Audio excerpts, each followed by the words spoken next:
Welcome, college basketball fans, back to the Scoop podcast, proudly presented by Hoop Scoop Media. I'm Dan Steenkamer, and bringing in our two panelists today, of course, Austin Getchie and Kyle Kerr.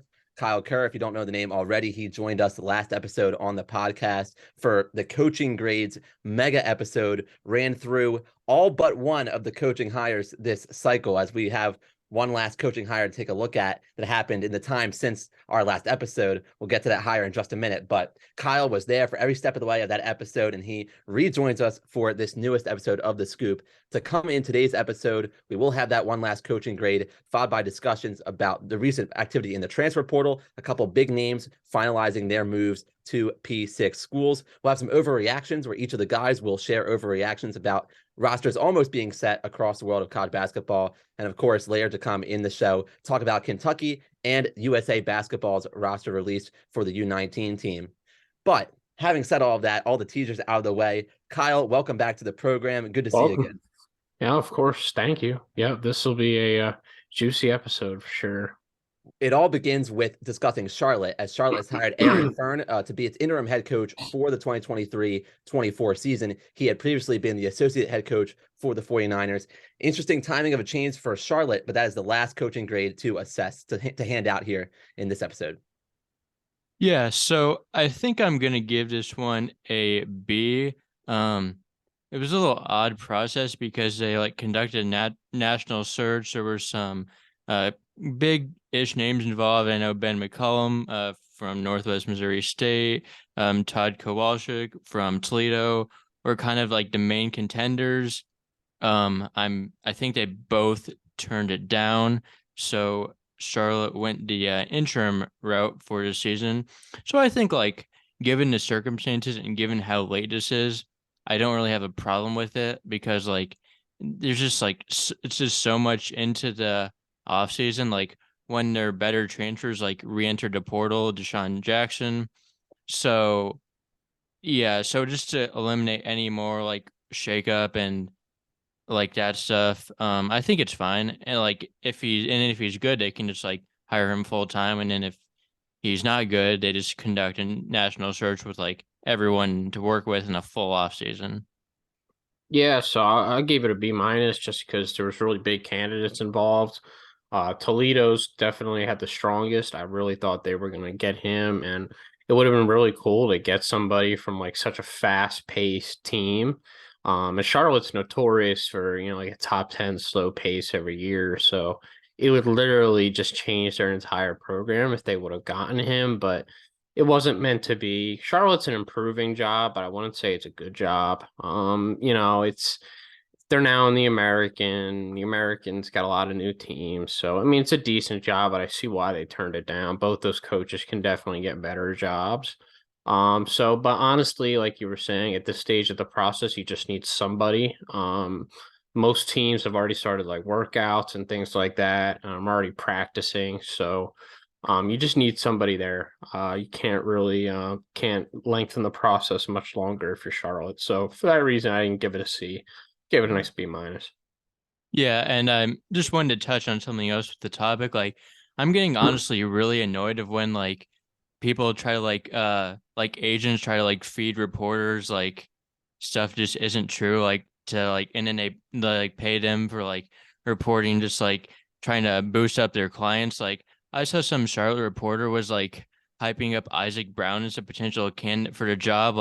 That would be the worst hire ever. He miserably failed with the one of the best programs and all that stuff in college basketball in the same exact conference. So and another different way is how Bobby Klintman, his agent, is reportedly just really tough to handle with, and people were hyping him up as or his agent was hyping him up as a first round pick, potential lottery, and then he ended up withdrawing from the draft and is going to play in Australia next year. So that's not something I love happening.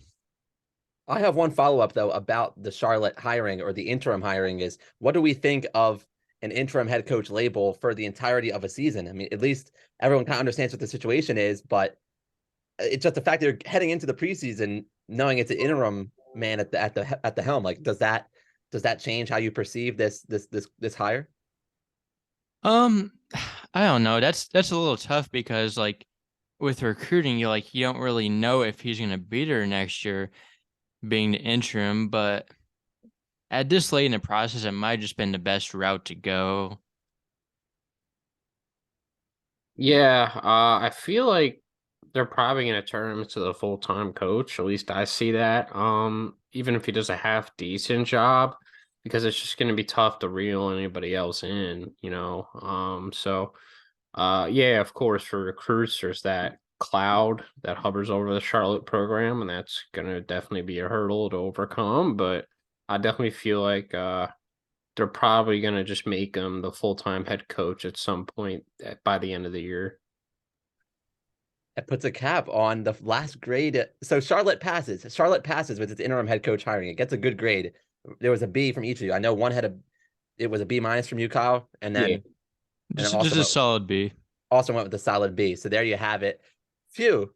Going back to last episode, there is all Division One, all the new names at the top of each Division One program. That is special to be able to cap that all off. But that moves us into, for today's episode, the bulk of the intro to this podcast, the recent transfer portal activity. Arthur Kaluma lands with Kansas State. Grant Nelson head to Alabama. I have to mention to Austin, Cam Spencer commits to UConn. I'm pretty sure I talked about Cam Spencer and UConn on a previous episode. I'm pretty confident I did. I think I was the one that said UConn. I think you said Miami.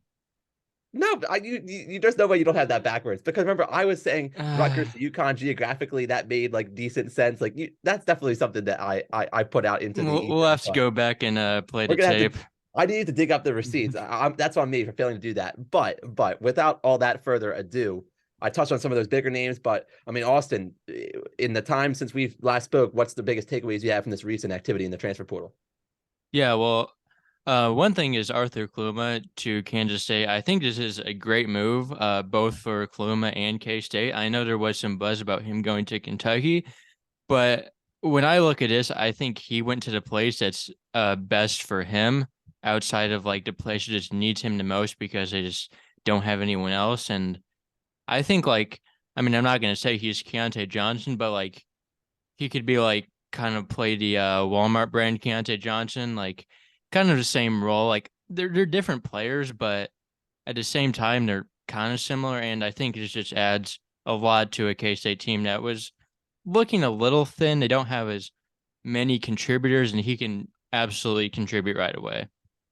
No, I love the move. I think it's the best fit for Kaluma. I think it's the best fit school wise, best move on both sides. And that's what you love about the transfer portal when both parties really seem to win.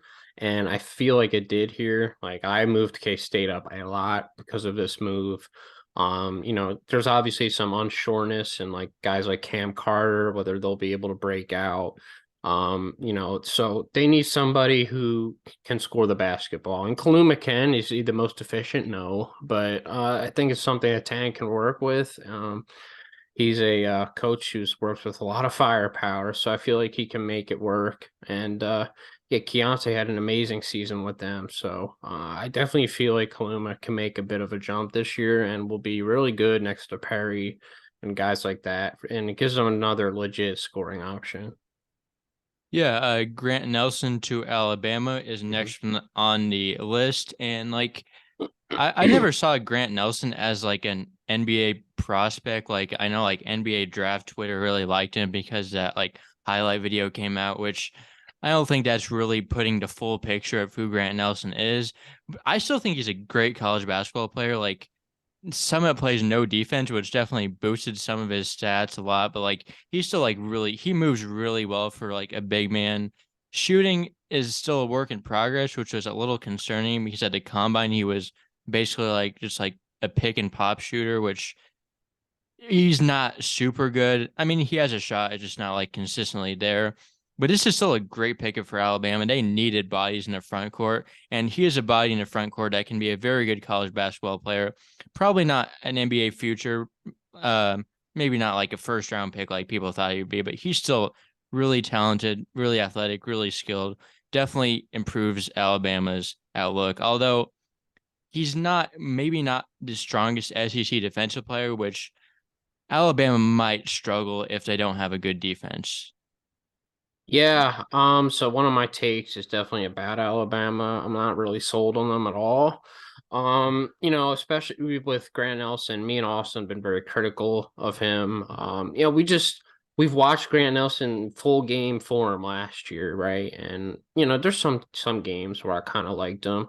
Then I watch him against Oral Roberts, and you're up against Connor Vanover, someone you should be able to at least push around in the post and like offer your skill set against. And he got absolutely annihilated in that matchup. He had like what, 7 points, 5 points. The only post moves I kind of see from him are these, I don't know, these simple post hooks. I'm like, for somebody that's like an NBA prospect, you got to be showing off a variety of skills.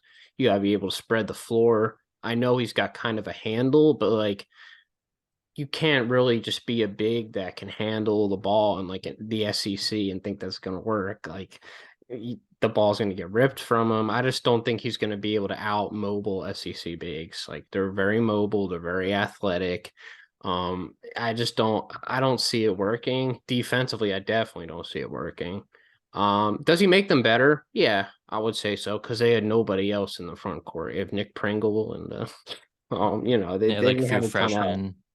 So obviously they get a little better, but I mean I don't even have them top 32. I'm not sold on. I feel like if Aaron Estrada's not hitting shots, like where's the offense gonna come from? Grant Nelson might be looked at as like their next guy, which is not good. Like we don't need to be looking there. I know Griffin's good. I believe in Griffin. And obviously Wrightsell will kind of contribute, but I'm kind of sus about how he'll contribute too, although he can score the ball, definitely. So yeah, definitely. And Sears, I've never been a huge fan of. Like I loved him the first half of the year at Ohio. I remember that first half of the year, I'm like, this kid can really play. And Ohio was at the top of the MAC. And then that second half of the year, they just completely fell apart. He wasn't able to go past guys because he's not super quick. He's good in the mid range, but like a lot of people raved about him as he had this elite season. And then I look and he's like 10 points a game, 39% from the field, like 33% from three. I'm like, that's really nothing to write home about for me. And they're going to need perimeter shooting too. Estrada's more of an off the dribble guy, so they're going to need like off the ball guys around him, and he's not the most willing passer. So that's one of my takes. So I kind of went into it, but I feel like people are overreacting to Alabama right now for sure. Yeah, last note on Nelson, like a lot of times in the Summit League, he was just able to like just grab rebounds like over like the other Summit League centers and just like dunk it in. Like that is not gonna fly in SEC at all. Like SEC bigs are gonna be like big. Like him going up against like Tolu Smith, like he's gonna get dominated in the paint in that situation. Exactly. So let's see. We can talk about Olivier Comot to Michigan, which was a little bit of an interesting recruitment. Michigan was like out of it, then they were back into it, and they got him. Which this is good for. I think I kind of like this all around. Like maybe I mean Michigan still isn't going to be that good in my opinion, but he's going to be their best player, and I think this is the best step for him. If he wants to boost his NBA draft stock because Juwan can definitely get guys to NBA. Like that's not really been his problem with coaching. And so yeah, I kind of like this move. Would have liked to see him go to Kansas State as I mentioned earlier, but they got Kluma, which is kind of a wash almost. So that's why on the episode that we talked about the guys left, I had him going to K State, but they basically got another version of him. So yeah, I like this move. Yeah, no, I love Olivier. Now is he a number one option kind of guy? No. So that's why I kind of like Kaluma there better at K-State. I wanted Olivier at Baylor. There's somebody who needs defense. They need interior defense. They need some perimeter defense. And he's so versatile, 1 through 5. He can guard 1 through 5 in any conference. Like he's extremely strong, even at 6'9", to where he can body up some centers even. Like he's extremely versatile. That's why I love him as an NBA prospect. So him going to Jawan, a team that does need some defense too, so he will bring that. And he's going to turn him into, I think, a better offensive player. Now, will it contribute to winning games, I don't know about that. I don't think he's a number one option type of guy, but I feel like it's great for his future, and that's what Austin was saying. So it's a great move for him. Now, is it, a great move for college basketball, his future in college? Probably not. I think if he would have gone to Baylor, they would have been really, really good. But for his future, and that's what it's about at the end of the day, he makes a good move here. Yeah, Cam Spencer going to UConn. I think this is perfect for UConn because they needed someone to fill in that two guard spot. Like it was either him or like Solomon Ball, who's like a 4-star freshman. So this is like significant. Like Spencer obviously has his ups and his downs in areas of his game, but like it's just such an improvement for them when they're able to replace like a huge uncertainty with a guy that is like proven to be the best player or one of the best players on a Power Six team. No, I think it was a perfect fit. UConn needed a backcourt made for Tristan Newton. I would run Spencer at point guard. I love his decision making. He's really smart with the basketball. I feel like the offensive system he was running last year was very limited. I feel like he can really tap into his potential as like a facilitator this year with weapons around him. He could be a great post passer for Clinigan. He can get Tristan Newton a lot of good looks. I feel like in that role he's better, but you can also run him as shooting guard. He plays off ball tremendously. He can knock down shots. He's just really good to have. You can use him in a variety of scenarios at guard, and he's someone UConn needed. Like I wasn't too high on UConn before this. Now, like they're a top 10 team to me. They're definitely right in that conversation, and that was a move that they needed. And Danny Hurley's definitely going to just have another great offense this year, no doubt. Yep. Zion Poland committed to Florida, and I think this is great because like Todd Golden when he had his good season at San Francisco where they made a tournament, they ran a lineup of 2 point guards, a wing, and then two bigs. And the way this roster shakes up at Florida, he has the opportunity to do the exact same thing, running with Walter Clayton and then pulling in the backcourt.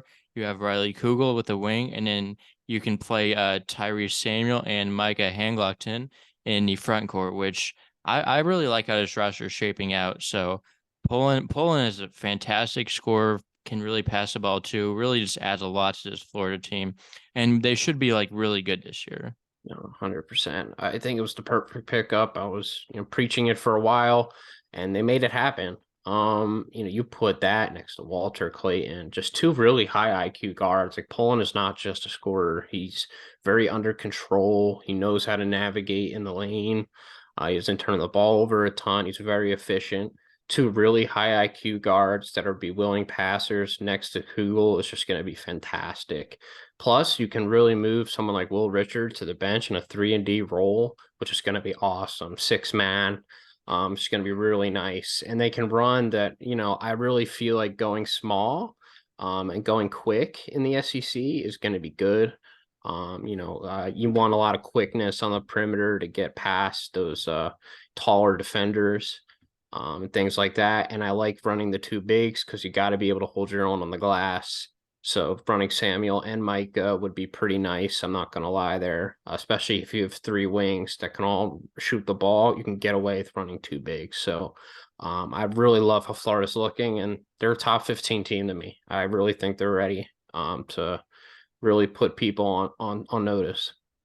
Yeah, speaking about Todd Golden, his former assistant Chris Gerlifson landed Mongolian Mike Sheriff Jamps, the Dayton transfer who almost went pro, but he eventually decided to come back to college. And instead of going to a high major program, he went to the San Francisco Dons, which is an interesting move.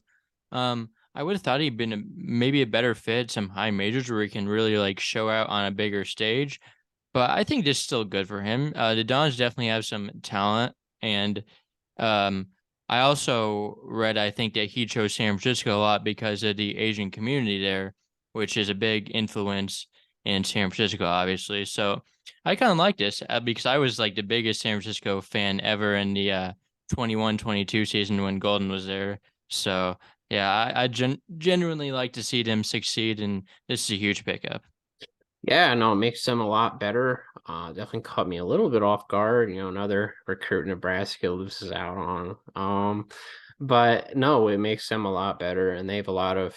I loved what their assistant did last year. They definitely, I feel like, overachieved a bit. They were really competitive in games where I didn't think they would be. Record wise, okay, there's something there, but I do like him as a coach. So, getting him some real talent at guard, next to some D2 and JUCO guys are supposed to be really good in Austin's eyes. So I definitely feel like they're going to be a really improved team this year and be an interesting team in the West Coast Conference.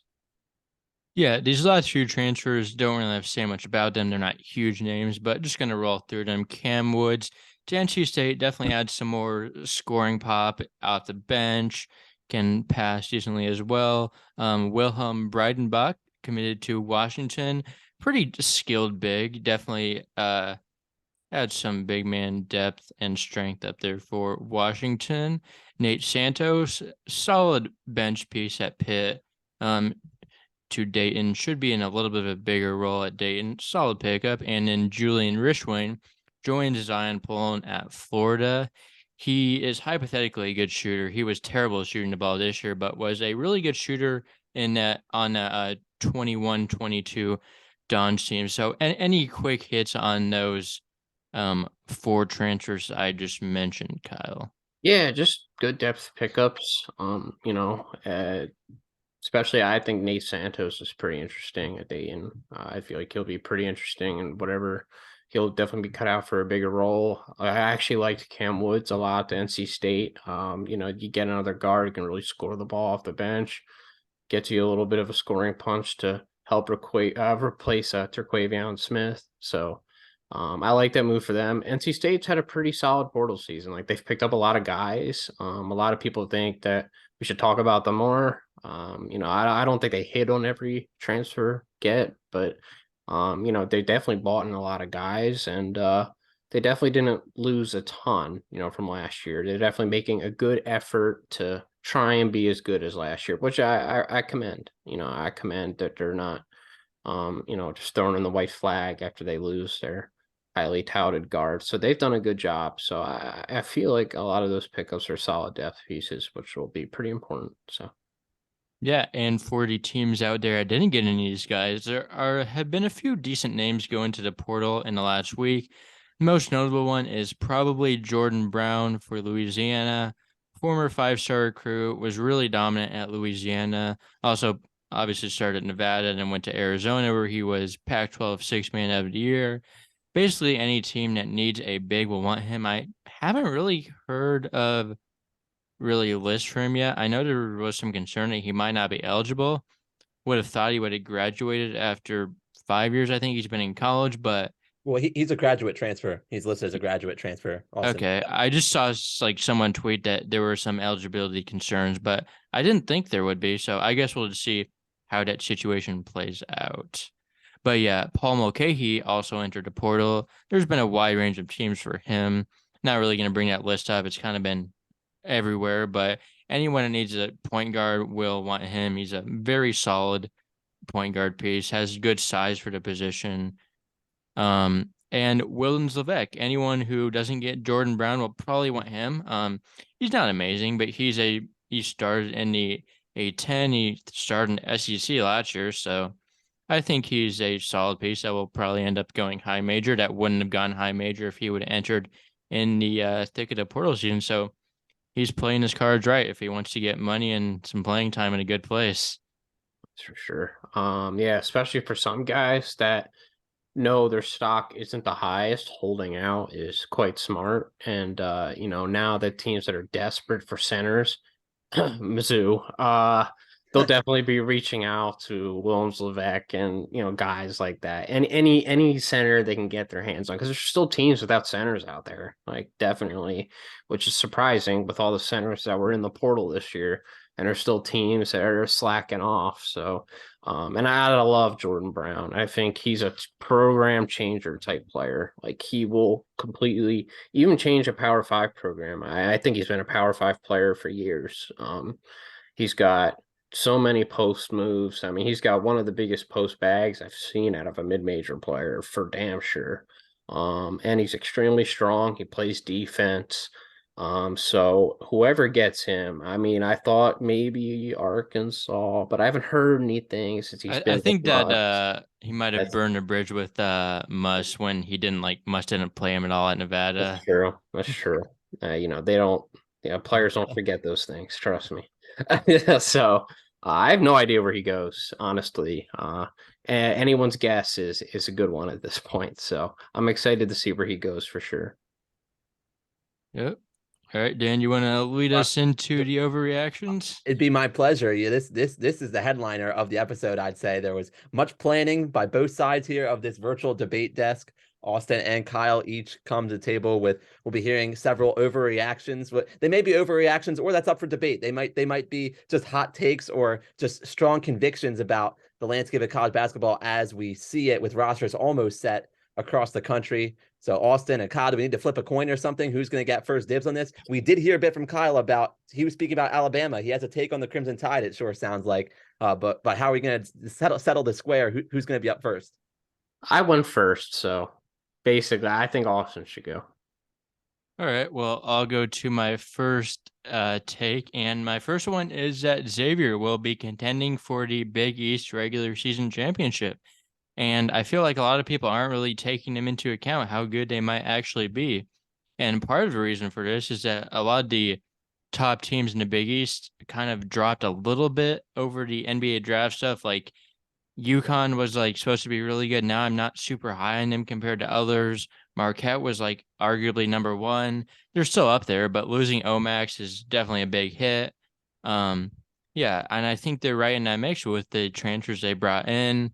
I think Zach Fremantle, he can like really go back to what he was his sophomore season with um with Abu Usman in the front court. Like Usman's not a guy that's really gonna have much usage, just gonna sit in the paint, play physical, get some rebounds, stuff like that. So Fremantle can really kind of work and show off more of his offensive skill set, which didn't really get a show with Nunji, even though Nunji was very good. Like those two players just didn't really work together. They were almost too similar, and it just wasn't a good fit. And I really like their backcourt. Like I think you get a little bit of everything from Davion McKnight and Quincy Oliveri. Oliveri is more of like a shooter, and McKnight can really score at the rim. So you kind of get everything. McKnight's a solid passer. Like, I mean, Sule Boom, the Conference USA ties worked for Xavier last year. Might as well go with it. If it's not broke, don't fix it. But yeah, and then you have some like other good players that are like Desmond Claude really came on towards the end of last year. Should be poised for a bigger season. And Jerome Hunter was like amazing at the end of last year. And like for him to be a six man, that's like really solid. You got guys like Trey Green, who I really like as an incoming freshman. He is going to be really good in college.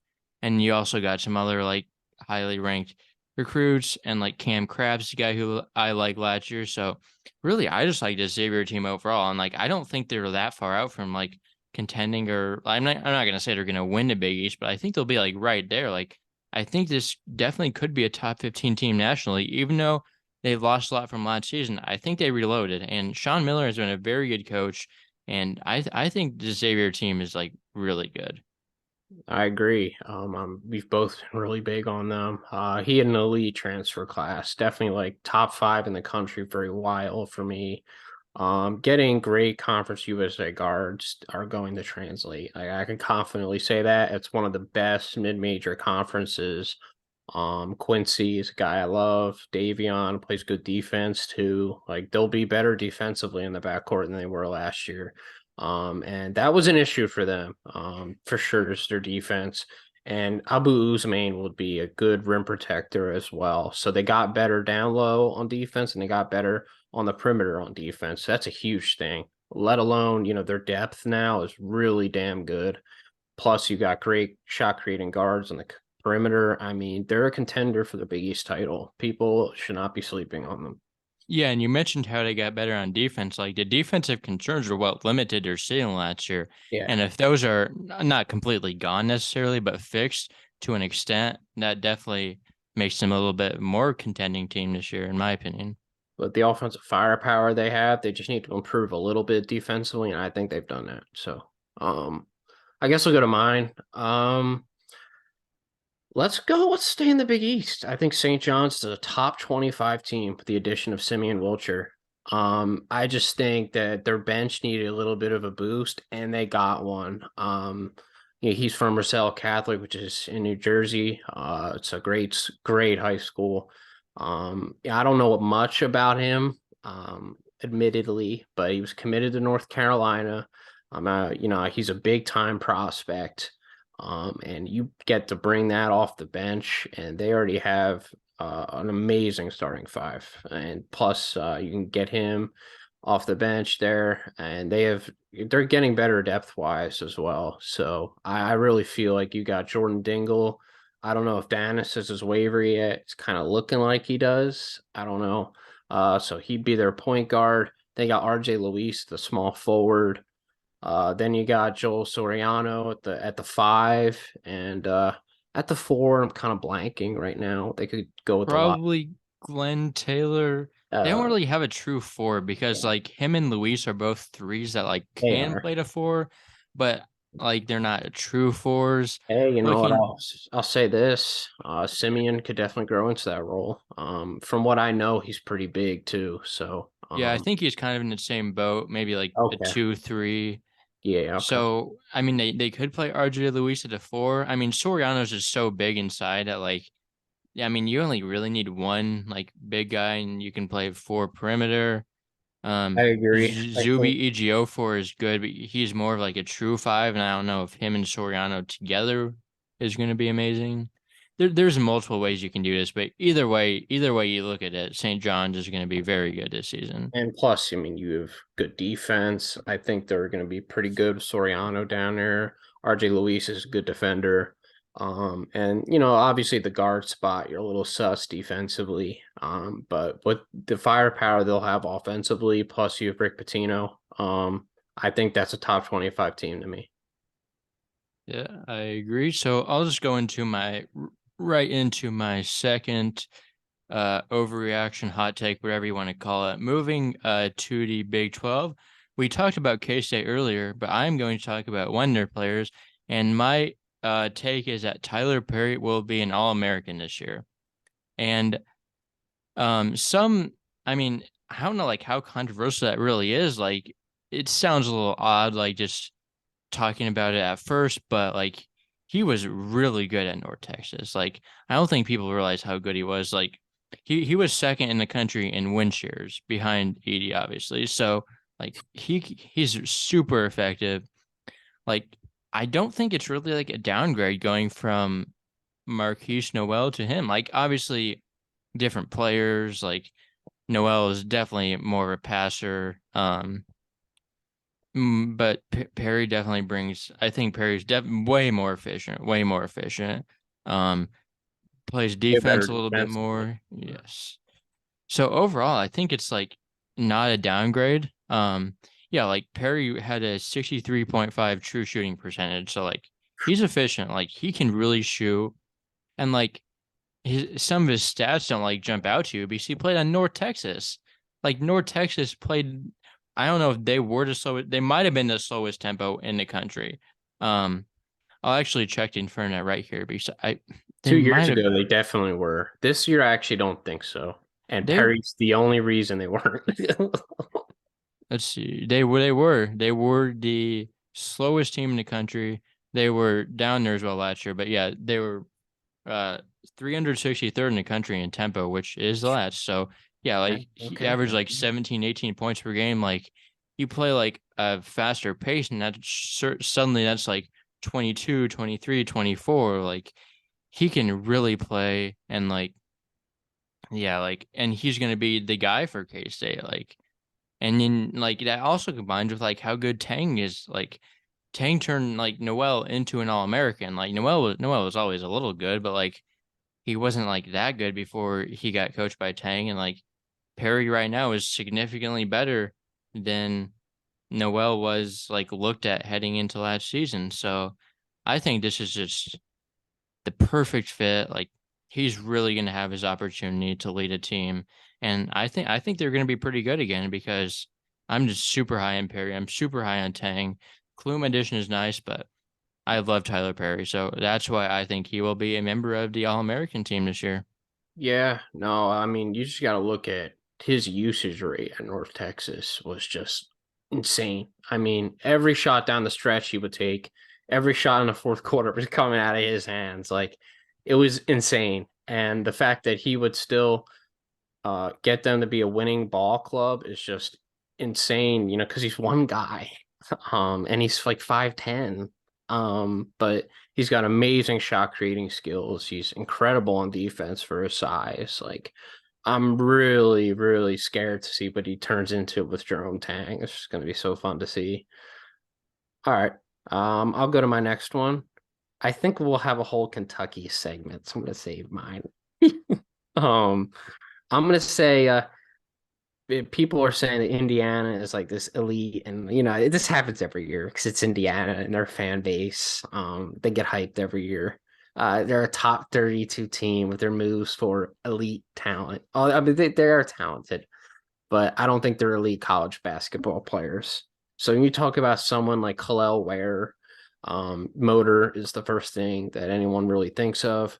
You know, he's just disinterested a lot of times. Like, his body language isn't exactly the best. He's not posting guys up. He's always on the perimeter. You know, he's more of a stretch five, and he's always been like he should have been like Oregon's like top guy last year. He really should have been, but like he doesn't demand the basketball. You know, he's not in positions to get the ball. You know, obviously part of it is kind of due to Dana over there, maybe. I don't really know, but he's just, and then you just worry about, you know, him in transition. Is he going to run up and down the court well? Is he going to get back on defense? Is he going to rim run?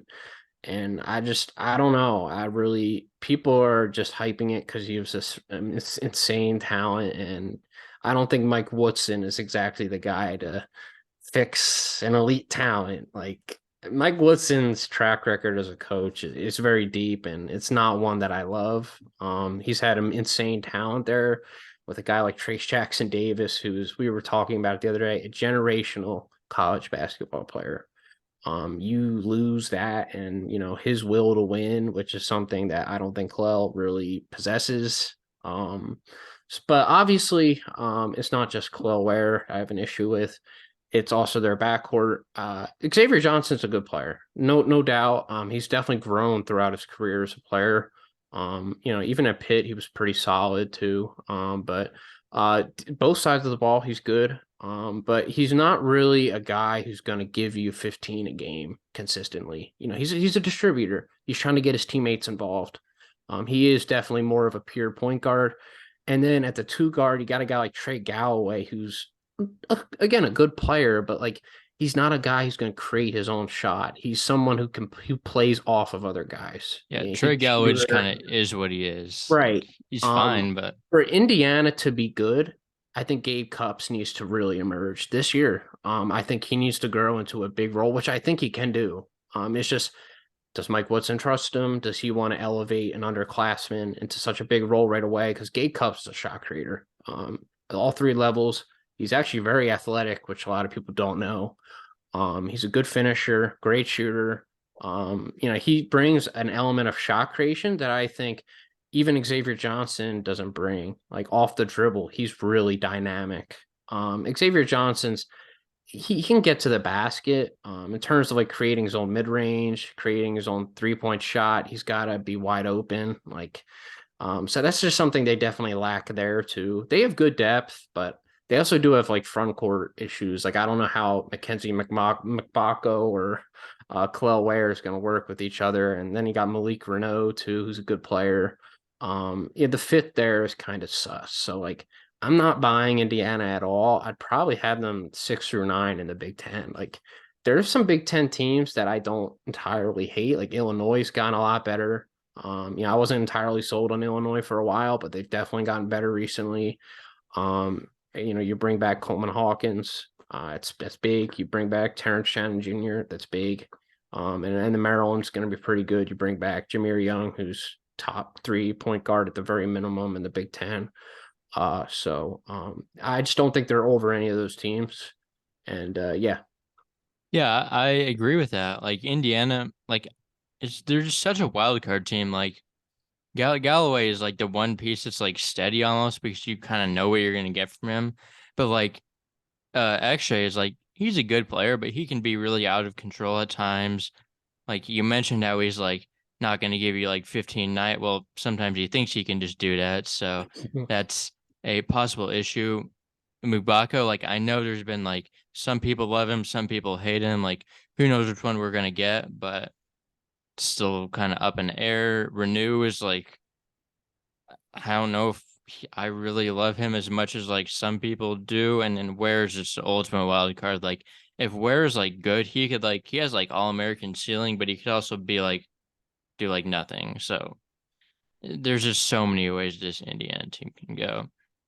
Dan, do you have any overreactions you want to share? You haven't really been doing Well, much. well, no, well, I've been I've been moving us through. I was leaving it to you guys. I was leaving it to you guys, truly. I know that I was going to invite really just further discussion of Kentucky because Kyle mentioned Kentucky as part of, I think he was thinking about the Wildcats for overreaction, but I that's have one now. also a special segment we have Mm. dedicated to discussion of the Wildcats. So I'm happy to roll that out for you guys. You want to get on the Kentucky discussion train? Where to start? So I guess I'll just share my overreaction since it's on my list. I think they're a bottom 3 to bottom 5 team in the SEC, and that is really controversial, of course, but I know amongst the heads in here it's not that controversial. So I just, now that their center is out, or one of their front court guys who is some injury issue, even if he doesn't, because I know there's been some people that are like, oh, Clutch is trying to just hold him out or things like that. He's not going to be playing. I don't really see him playing much. And they have already had front court issues before this happened, right? Now they have absolutely zero depth there. Zero. So in a conference that's dominated by rebounding and physicality in the paint, you're not going to have any experienced center or anything there. That's just a little bit of a red flag. And then you got the guards who, obviously Wagner is a huge prospect, but like I don't love the fit. Edwards is their best player for sure. He was big around this area. I mean, I think he's from Philly or something like that. Like he's right in the area. So he's pretty highly touted around here. So is Wagner, of course, but I'm a little more iffy on Wagner because honestly, something you got to look at, and something you look at high schools, is shot release. Do they have a quick release? Are they able to get their shot off? And his is definitely one of the slower releases. He definitely has to be pretty wide open if he wants to shoot the ball. And as probably one of their top options, like creating space could be a problem for him against SEC defenses. Like I don't know how he's going to be able to get a ton of shots off if he's got a slow shot release, and he's not that blazing quick. He's very physical. He's physically imposing. But in terms of like quickness and things like that, like I have my doubts with Wagner, and obviously their other pieces are very questionable. And that's without even talking about how they'll be defensively. Just a group of freshmen. And obviously Calipari's defense last year was bad enough. I mean, it got decent some games. Obviously, the Providence just couldn't throw anything in from the ocean. So there was that game. But no, their defense last year left a ton to be desired. Now you bring in an entire group of freshmen, and you're going to have to get all these ego-driven freshmen to buy in on the defensive end. Good luck with that. Like, if I'm a coach, I got my hands tied behind my back. I'm not dealing with it. Like, I definitely do not envy John Calipari right now. He's in a shit situation. Some of it is obviously due to him. But then some of it, it's just the trend of modern day basketball. Guys come in thinking they're the man, thinking they're going to be the number one option. There's one basketball. Like there's not 4 guys that are going to be the top option. You got to embrace a role, and getting freshmen to think like that is so difficult in today's day and age. So like I definitely don't envy him on that front. And yeah, I just the SEC is so deep this year. It's the deepest it's ever been. Honestly, outside of South Carolina, I don't even think there's a bad team. Like Vanderbilt has improved a lot, like getting Tyen back, and they've Ezra Mannion next to him. Like Ezra and Tyen will absolutely destroy that Kentucky backcourt defensively. Like I don't even want to know what they do to it. So they could honestly finish anywhere from second to last to like I know, and I'm serious about that. I love Calipari. I'm the biggest Calipari guy there is. Like he's a pioneer, but like at this point in his career, he's definitely kind of more on the washed side. And this roster, I am just not a fan of at all. So Yeah, I don't really like what they have now. Like, do you think Aaron Bradshaw even like ever plays for Kentucky? honestly, I don't think so, especially with clutch sports Yeah, being like heavily that's a involved. that might just be a disaster, and like they needed him because he's really good, but like Mm, if you don't have him, like nobody knows what Reeves is doing yet, which right. That's big for them. it seems like in the past few days there's been momentum that he could be coming back, but still like I don't know what he's doing taking summer classes at Illinois State for, but he is. So there's that. Like you have like a freshman backcourt, which DJ Wagner, Rob Dillingham, they're both very talented players, very good prospects, but like are they efficient winning college basketball players? Probably not. And then like the guys that they're gonna get soon are like Santos Cyril, which is like he's a reclass. So like if they didn't need to get older and they're taking kids that are like younger than most like high school seniors, and then like Joey Hart, who's like a random 3-star recruit, like I don't know what they're doing. I mean, they got a Jordan Burks who's like, I think people generally like him, but he's still like a like bottom end top 100 player at like the very best. Like there's just not much to be like excited about unless like all these freshmen are winning college basketball players, which they're not gonna be. Like Edwards is the one I like, but like like even then, like he's like so much younger than all these other players. Like there's a ton of 5th-year players in SEC and all the power conferences, and then Kentucky's rolling out a starting lineup of basically all freshmen. So yeah, this is Kentucky might be like bad this year, but I don't know. Kentucky, you and I talked about Kentucky, Austin, during the regular season more times than I can count. And like I've said in previous episodes, I always regretted when I counted out Coach Cal. Kyle made the case for Coach Cal. Kyle still, I think, I mean, you're sticking with Coach, but also you each are raising valid concerns. But Kentucky's going to continue to be a bear. I'm sure we're going to hear more about the enigma of the SEC as the offseason progresses toward the preseason. But Austin, are you ready to rock with the Team USA U19 squad? I mean, we have your notes compiled here with the names all the way from Mark Armstrong from Villanova through Cody Williams of Colorado and Van Allen Lubin, I should mention, from Vanderbilt. We touched on Vanderbilt. Kyle mentioned at Vanderbilt, an improved Vandy team. But what stands out to each of you about the U19 roster? So a great way to get a look at some of the brightest young names in the sport. Well, actually, I still had a few overreactions left, so I Oh, love see, that. I didn't. I see you kept them secret from me, so I was ready to tell you about U19. I actually yeah. love this one. I have to. Well, we will talk about U19 momentarily, but yeah, we Still to just come. got a little off the agenda there because we had skipped ahead to Kentucky instead of waiting until after the overreactions because that was an overreaction. But yeah, I think this is Kenny Payne's last season at Louisville. That was my next one, and because like I mean, he's obviously kind of on the hot seat following whatever last season was, but like did they really get like that much better? Like, I mean, everyone talks about like how much talent he got, but like, did he really get like that much talent? Like, Sky Clark was awful at Illinois. Like, yeah, he has potential, but like, he's been a bad college basketball player to date. Um, then like, yeah, you get some good high school guys, like, but Trenton Flowers is a reclass, so like, he's your like big prospect, like who knows if he's going to be good? Reclass usually don't work out, to be honest, unless they're like top tier players, which Flowers is more of like the later 5-star category, which is not treated the same as like a top 5 player in reclass. But yeah, and you also got like Dennis Evans, who's also a good prospect, but viewed as more of a project as opposed to someone who can compete. I always find it funny that Dennis Evans flipped from Minnesota to Louisville. Like he just doesn't want to win. Like I don't know what's up with him, but Dennis Evans just like must be so against winning in college. But yeah, then you got like who's their best player? Like Trey White. Like Trey White was like he was solid at USC. He was like USC's like fifth, fourth best player, probably like fifth best player as a freshman. Like he has potential, but like with him as your best player, not like really going anywhere. Like Yeah, no, of course. Like I thought Louisville would have a huge transfer portal season. Like they were talking about, oh, they're saving all this NIL to go crazy in the portal.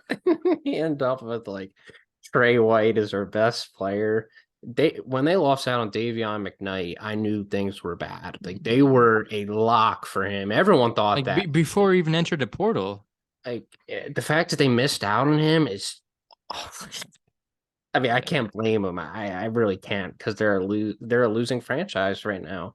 I don't know why you would want to go there. No, I definitely think Kenny's probably getting canned at the end of this year. Like you need a veteran presence at the college basketball level, somebody who's, accustomed to winning and has been a part of a winning culture. Like, I guess Trey White has kind of been a part of one, but like, he can't be your best player. I don't know Yeah, and like I what like Trey Kenny is White. cooking. I do too. Like At he's a point, good player. Like I kind of wish he would have stayed at USC, but like right?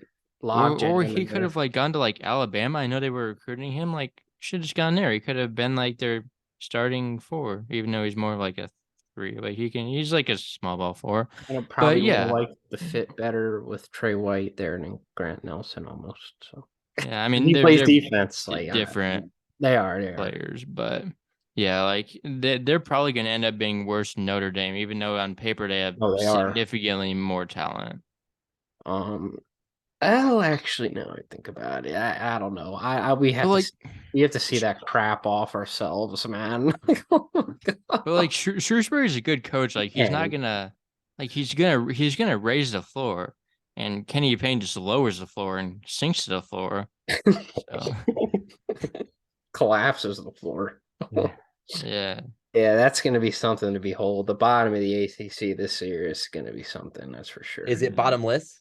Is it? Oh, they're about to say, is there even like a 2-team bottom? It's probably like a 6-team bottom. All right, yeah. Well, so for me, and they've been a big topic of discussion because Paul Mulcahy's a big name around college basketball. He's been the last couple years, and all the big pages are come out. Oh, Rutgers is losing all these people and talent. They lost McBacco. They were in on him, I think, maybe. But so they kind of lost out on him, and then they lose out on Mulcahy, and then they lose out on Cam Spencer. But not enough people are talking about who Rutgers still has. And Gavin Griffiths is someone I saw play last year. He's an incredible prospect. Like, I don't even think he's a 4-star. To me, he's a 5-star. He's got all the tools that can really translate, especially in the Big Ten. He's 6'8". He can attack off the dribble. He can shoot from all 3 levels. He can finish. He's got potential to be a great defender if he puts on muscle, which will be just a matter of time. He's a tremendous, tremendous player. I feel like he could start right from day one. So you have him. You got Noah Fernandez, who obviously with UMass was a train wreck this year. I feel like Frank Martin definitely had a lot to do with it. Like his coaching style is controversial and guys don't always buy into it. And it definitely wasn't working this year. So Noah sat out. I don't even think he was hurt. He was just in street clothes all year. So I feel like, you go from Frank Martin, who's an aging coach, who's someone who I did love. I love Frank Martin, but I think his best days are behind him. And you go to a new and, up and coming coach in Steve Peichel, who he gets everybody to buy in. Everybody is always bought in on his culture, his defensive culture. Obviously, Noah's not a great defensive player and probably won't ever will be, but he'll definitely be someone who'll be trying and will want to be out there. And we all know the pick and roll scorer he can be in the mid range, the way he's able to create space.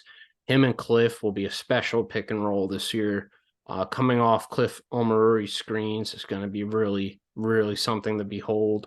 And then plus you have guys like Mag and Hyatt who are great two-way players. Like Mag is a great 3-and-D guy. He's pretty efficient. Some people say that he changed the Rutgers whole season when he went down. And there's definitely some validity to that. Plus you get Hyatt back, who's like a 5th or 6th year at this point. I've lost track. He's been in college forever.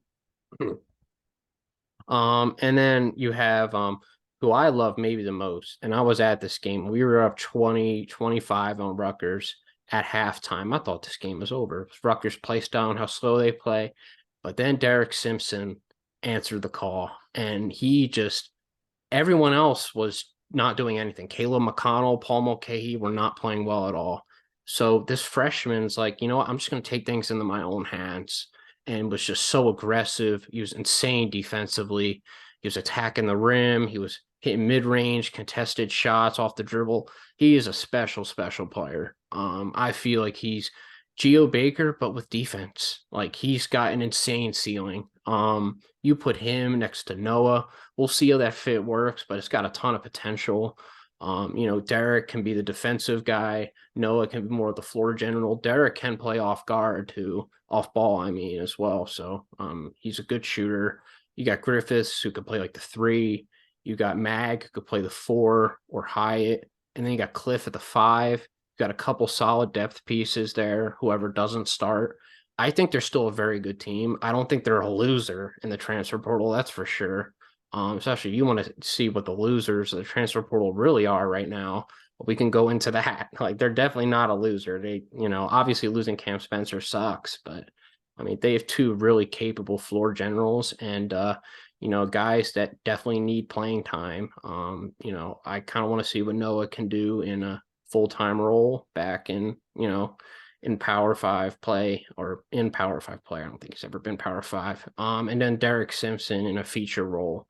Obviously with Cam Spencer, the role is kind of weird there. He would probably not get a ton of time or as much time as he probably needs.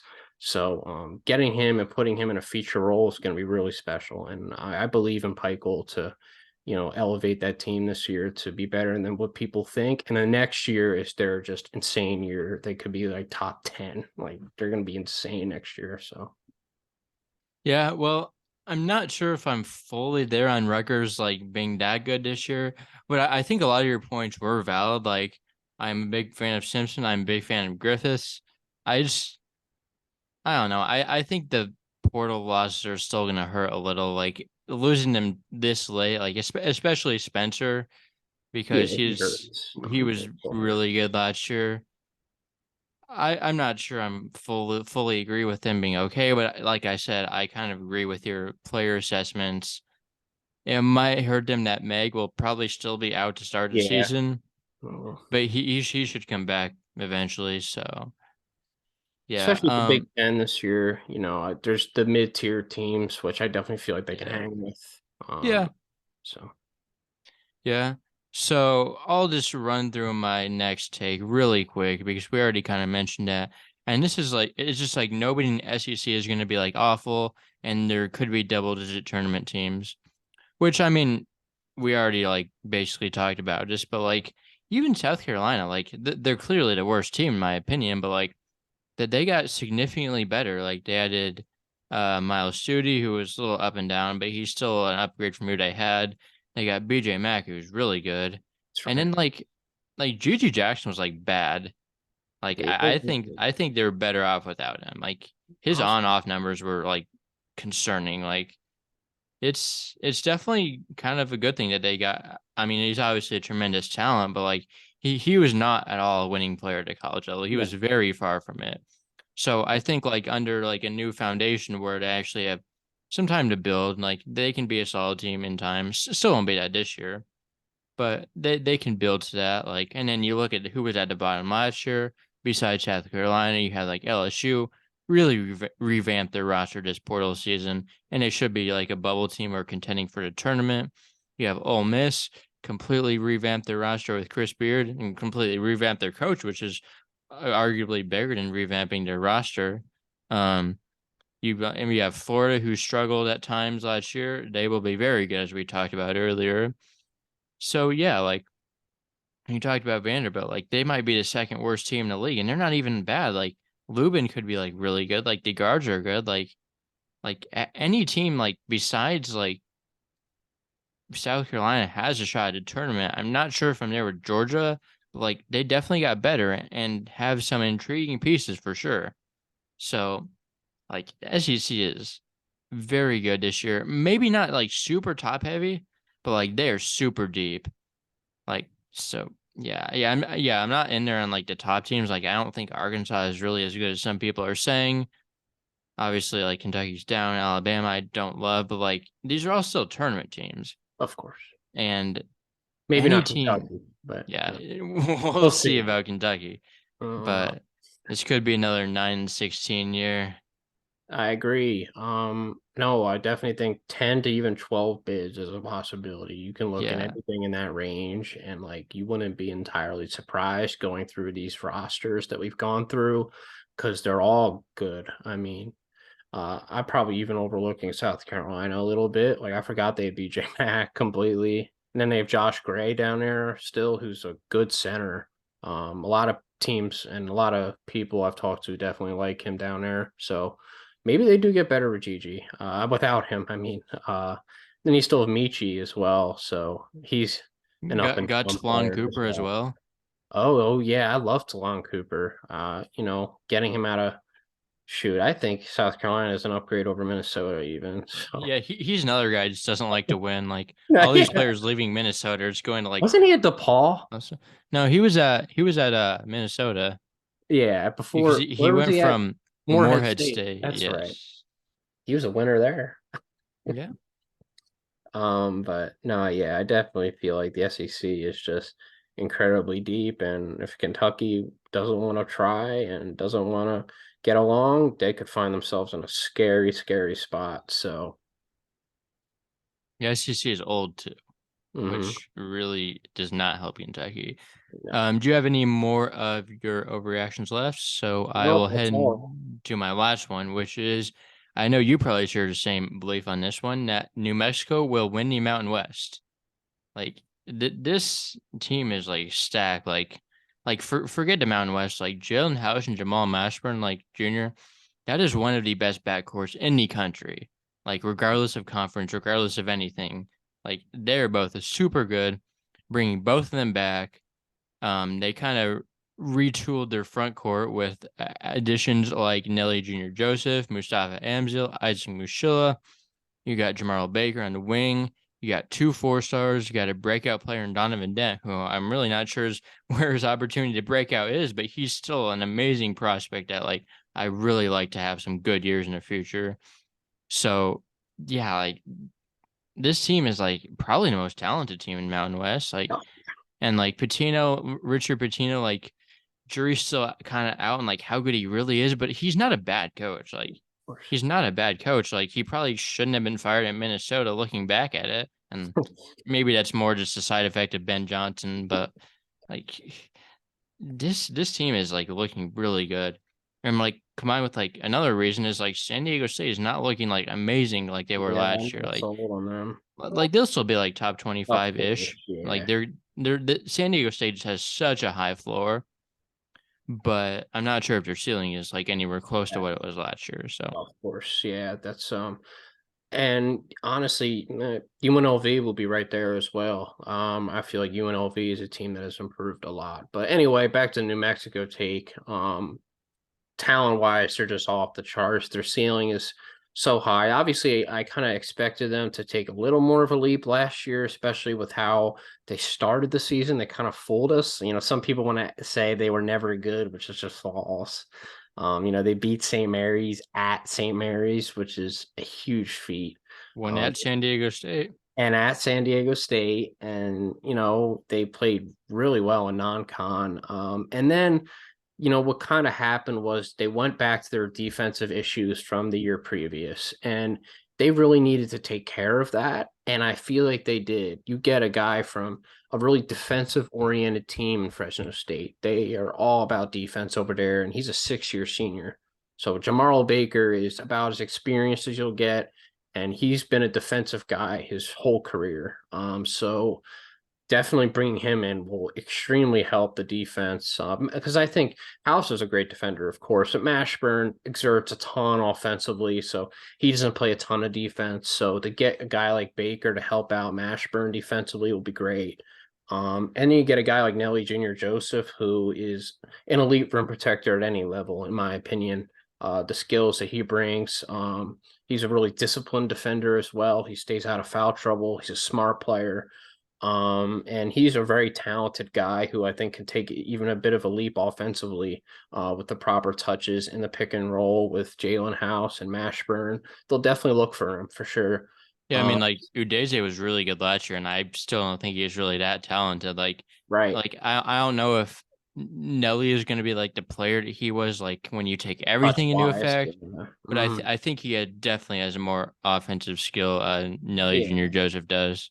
Nelly's definitely the more talented guy, I think, like basketball wise, but he's not going to get the touches Udeze got last year. No question about it. There's just so much talent and more guys now. But I feel like, Morris definitely had his defensive limitations, being only 6'8". He was pretty big, doesn't get off the floor great. He's not that athletic.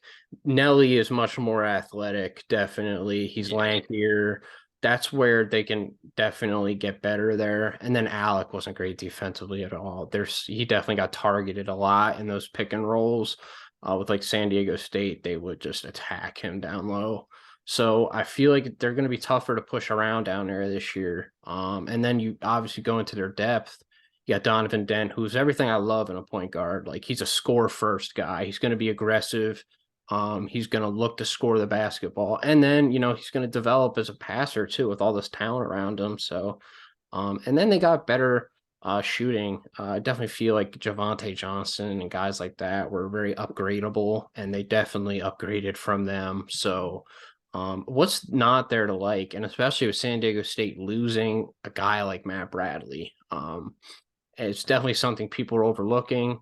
You've Sticks and Waters, of course, is good. You have guys like who they no, that was Arizona who bought him in. They bring in a good amount of guys. They bring in Powell from Campbell. They bring in someone else on the perimeter, and they obviously still have what's his name, who at the buzzer beater. Lamont Butler. They also have Trammell back. Yeah. I mean, losing Mensah is huge. So like Mensah might have been like the best defensive player in the country. Like Loki, like he was a monster defensively. So and they lose a rope. So I know they have Powell to replace him, but they don't really have a 5 that can protect the rim per se, like Mensah. Yeah, like Jaden Ledee can like really like score the ball. I feel like really like solid like score rebounder, but I don't think he's the same like rim protector that Mensah was. And then obviously to have it, like, look, Matt Bradley didn't have his best year statistically last year. He played really well in the tournament. That's kind of why they got far. But at the same time, even when he was off, he always shows up at the end of games. Who's going to be that guy for them? Who's always going to be that guy down the stretch?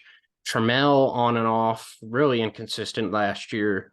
Butler, again, on and off. Like, I don't know if there's really that guy there. Matt Bradley's been just so consistent for so long, especially down the stretch of games. And New Mexico is a ton of guys like that. So that's definitely somewhere where I think New Mexico is a big advantage, is in the shot creating department. Yeah, another note I want to throw in about the Lobos, like they like obviously they finished season on a bad note, kind of, but like they had 3 games that were like easily winnable. They lost on a buzzer beater to San Diego State. They lost on a buzzer beater to Nevada, and they lost another game in Nevada where like Udeze was called for that one like flagrant when like Nevada was like hacking him and like foul time. But So they like easily could have won those 3 games, and the perception would be a lot differently. So like there are multiple ways to look at this, but the Lobos are going to be very good. So yeah, Dan, you can I think you Uh, can take it- us away into the U19 yeah, teams now. I was just so eager, Austin. I literally couldn't wait to hear your both of your thoughts on this U19 team. I mean, I touched on a couple names all the way in your notes here from Mark Armstrong from Villanova, all the way through Cody Williams of Colorado. Wanted to hear a little bit about, of course, Lubin at Vanderbilt as well. But to tee it up again, what are your biggest impressions of this U19 roster that we get to see here soon?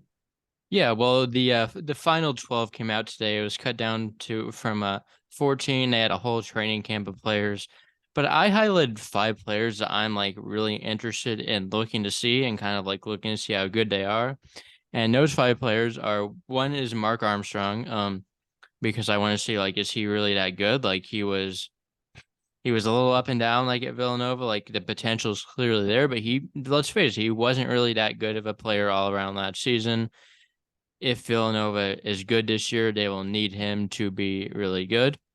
Another player is Tobe Awaka, who is a guy I'm really high on as a breakout player.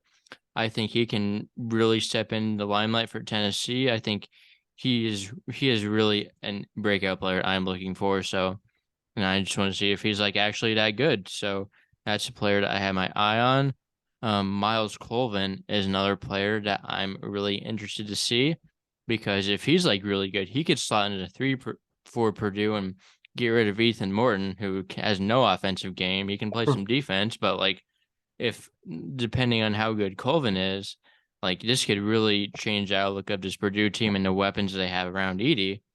Um, let's see, who else do I want to see? I want to see Van Allen Lubin, as we already kind of alluded to him earlier, but yeah, I just kind of want to see like how good can this Vanderbilt team be based on like what we see in U19.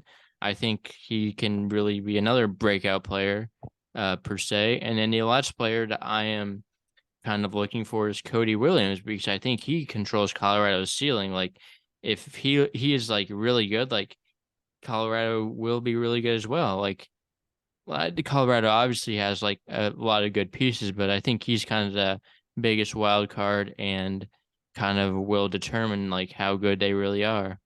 So those are 5 players. I'm also interested in kind of saying everyone in general, but those are 5 players, especially from next college basketball season, that I'm really like in town watching. And like another player, Kylan Boswell, like I'm just so sure that he's gonna be good. So I don't really like aren't really like super prioritizing like watching how good he is specifically. Um, but yeah, those are the players I'm like really into watching. Yeah, it's the players that that are going to translate are the guys that you don't really need to watch. It's guys like Kobe Williams is the top of my list. Like I've heard so much about this kid. He's really raw right now. So obviously he's very lanky. He's going to be good defensively. It's what he can do off the dribble. How quick is he? I've seen his athleticism is just incredible.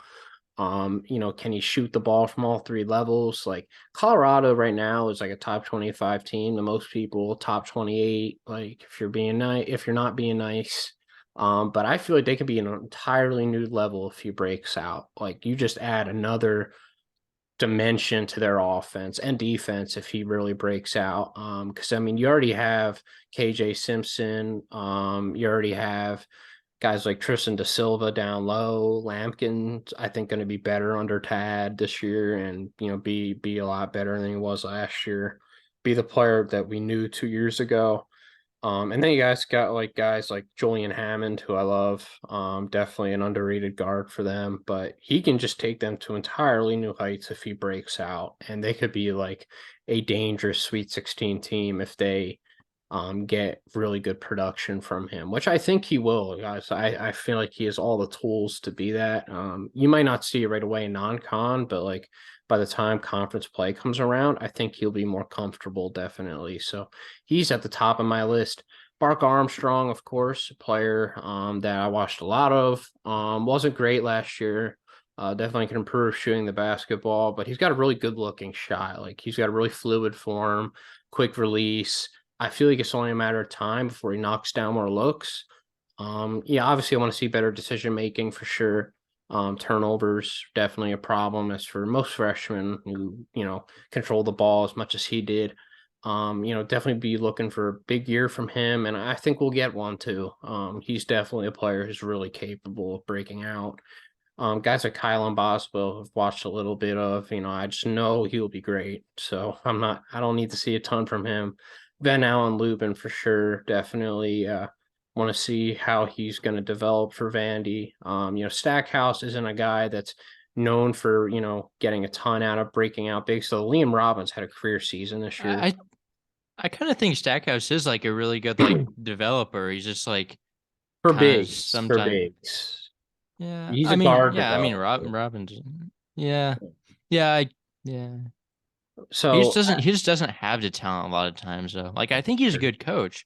Like I think he's a really good like coach, but like yeah, he just sometimes struggles getting talent and keeping talent. yeah, I want to see how he is with like a really talented young front court piece here. Then he's also got Colin Smith, so two guys that he could definitely tap into. So I think Leuven could be a real positive for them. So I'm interested to see him. And then obviously Akwara for Tennessee is a big guy that they have. Definitely a Julian Phillips type of contributor, possibly. So then you got that guy from it's a Colvin, what's his name for Yes, Miles Purdue. Colvin. So that's definitely interesting because I feel like Purdue, if there's one area they do need to improve, it's kind of like limiting Morton's minutes. He's good defensively for sure. Yeah, he just brings nothing on offense. Like Oh, he's so bad on he offense. just Even he Caleb just, First, like he was kind of disappointing offensively for me last year. yeah. Yeah, his shot wasn't falling a ton last year, so if they can get any minutes from any like new freshmen, that can give them something. Is Gillis still there? Right. Yep. He should be their So starting four. yeah, so he's obviously a good stretch four to have. He plays good defense. So, if any of those guys are cold, you can plug in a freshman for a spark. Colvin's definitely going to be that guy. So, I don't watch a ton of like these U19 things, but there's definitely a lot to be excited here, and maybe it'll be worth some of my time. So, Yeah, Well, another you're rocking the Villanova hat for our YouTube viewers. You can see Kyle's got the Villanova hat on. So three natties, yeah, of course. at a minimum, you can see Mark Armstrong. Mm-hmm, yeah. exactly. I was gonna mention that one other player I'm kind of interested in seeing that is not for US is Baba Miller because he didn't really get his chance at Florida State with the eligibility stuff. He only played late in the season. I'm just kind of interested to see if like based on what happens, like if he could be a potential breakout player because I know everyone loved him last year. He just didn't really get his opportunity. But yeah, Yeah, it's Dan, funny. Yeah. I saw his debut at Wake Forest. I was actually down there interviewing for a job down there, and I got to see him play. And we were going to go to the game first of all, but then we saw he's making his debut, and he's definitely got a lot of upside for sure. He definitely looks to play on the perimeter more than I thought, which was kind of surprising. He's definitely attempted some threes at the game I was at, which is surprising. And he's got a good looking shot. So I feel like he can develop that a little bit. But I definitely want to see him in the post more. I just, anyone with Leonard Hamilton right now, I don't know. I don't exactly trust them to get the most out of Babu. I definitely feel like he's got to maybe transfer somewhere after this year and then really up his stock. So I don't know. I don't know how it's going to work, but I definitely feel like he's a really good player and an NBA prospect still. I just think he needs to be in the right hands for sure. I definitely feel like he'll be on draft boards next year. It's just how high will he be? I feel like you just can't weigh into his college production a ton because of the situation he's in. So I feel like NBA teams will look past that, and he'll be pretty high up. So it'll be interesting to where he's at in his development in the rounds of U19. So Yeah, Dan, you have any players that you're really are looking forward to watch or planning on watching? Oh well, I already telegraphed it by highlighting Leuven in each of my first intros because I was tracking him from Notre Dame, and there was a couple episodes ago where I didn't really I missed his transfer to Vanderbilt, And so now I'm locked in on him in particular. But just generally, hats off to all these guys who made the cut, because we discussed the whittling down of it, and yeah, so it already says a lot that each of these players has made it this far, so to speak. But yeah, that's the name I toss in the ring once again. Yeah. If I don't want to have another false start if we're eating into the NBA draft wrap up finale. Yeah, you can go All right right, I just want ahead. to make sure. I just want to make sure, because you gotta shoot me a Zoom DM here. Anyway, the NBA draft is coming right up, June 22nd. The number one overall pick. No questions there, with the San Antonio Spurs getting set to grab Victor Wembanyama at number 1. But do we have strong opinions about what's to come after Victor? Because there's smoke about number 2. What's going to happen with Charlotte? Could the Hornets trade out of that spot, or will they go with Scoot Henderson or Brandon Miller? What Charlotte? I'm having a hard time getting a read on. What say you guys? Well, obviously I haven't watched Scoot Henderson a lot compared to like Brandon Miller because he didn't play college basketball, but I think they should definitely go with Scoot. Like that's just he's just better. And like at 2, like maybe Brandon Miller is a better fit team wise, but like at second pick, you're not drafting for fit. You're just picking the best available player at that point. Yeah, and I feel like they're going to be under new ownership soon, because there's something that came out today at Michael Right. Jordan to sell the team, so they see a new GM, they can see new everything. And Charlotte's got a ton of tradable pieces, so like honestly, at this point, it's about getting the best talent, because those guards that they have a ton of guards they have for a while. Those guys could be traded, and Scoot could be right at the top of their list. He could be starting very soon, because I feel like some of those guards are going to get traded. I feel like in terms of like this draft in general, like there's going to be a ton of trades, definitely more than we've seen in the past. Like there's just so much stuff that I'm hearing right now with Bradley Beal, with Damian Lillard, things that will definitely move them up on the draft list. And it's just an amazing draft class. Like I love the NBA draft every year. It's something I look into. It's something I love to just dive deep into, and kind of see what college players will end up on that board that I've watched. And there's definitely a ton of guys I love for sure. Yeah, I know you guys are both 76ers fans. Do they even have any picks? I don't even think so this year. No. No, we don't have that many We're picks sitting out. anymore. We're sitting out. There was a forfeiture. There's a The forfeiture. bad draft to sit out of, man. It hurts. Yeah. It's definitely one that you Yeah, want to there get in on. definitely could be like trades that happen that would.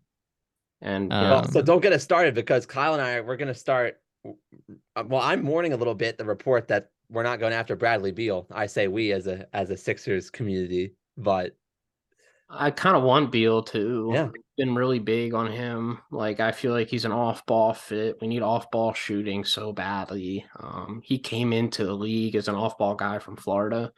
That's who he was in college, and that's who he was in the NBA for the first couple of years. So you get a guy that can really improve our shooting in the playoffs, because it was just not. Yeah. I mean, we shot at like 25% from three. I don't even want to hear the reminder. Oh my gosh. We did tie it back to college basketball, Austin. We're behaving ourselves. We did tie it back to Bradley Beal's Florida days. So it is college basketball related. Let's go.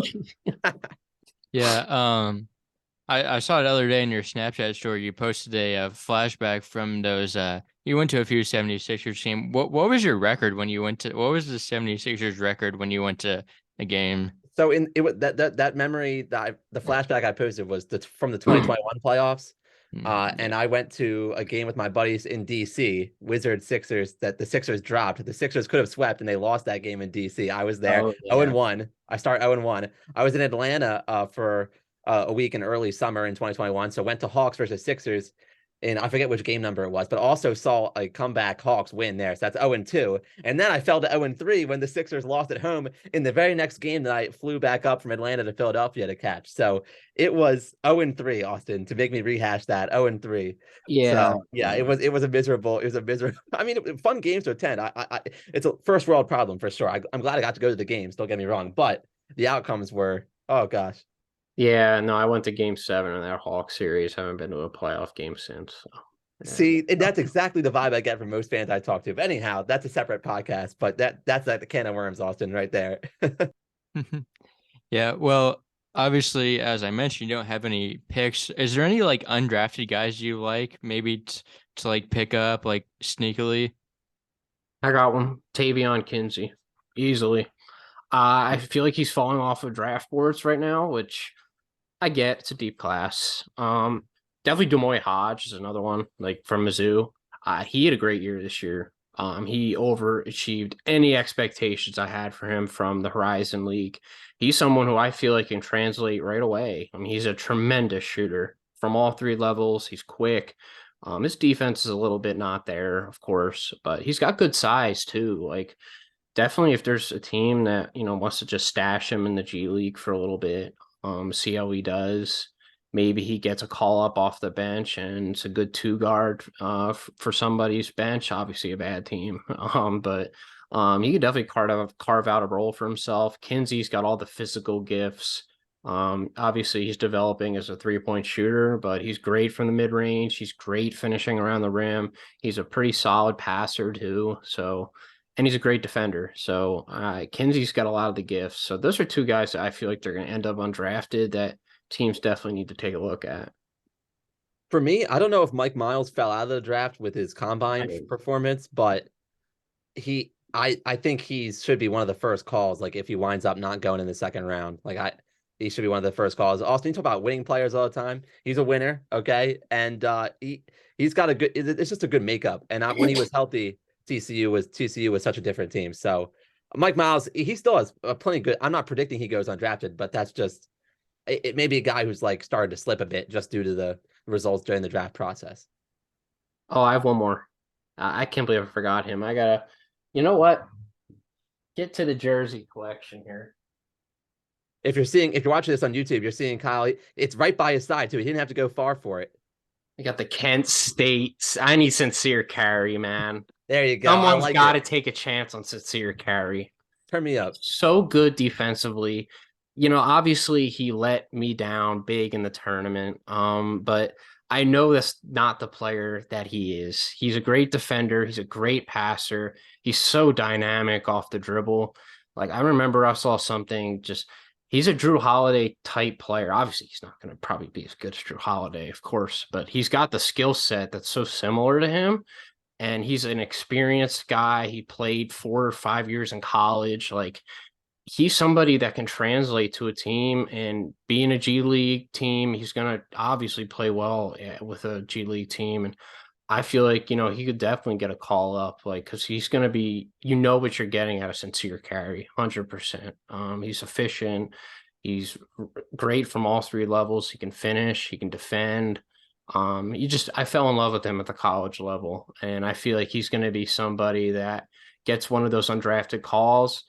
Definitely is probably going to get a summer league spot and hopefully can prove himself with those opportunities that he's probably going to get and he deserves. Can I ask Austin about elsewhere in the MAC? Emily Bates. Will Emily Bates hear his name?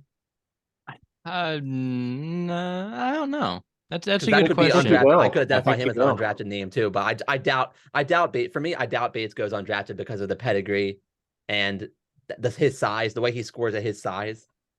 I feel like there have been so many mixed reports about like where he might go in a draft. Like right.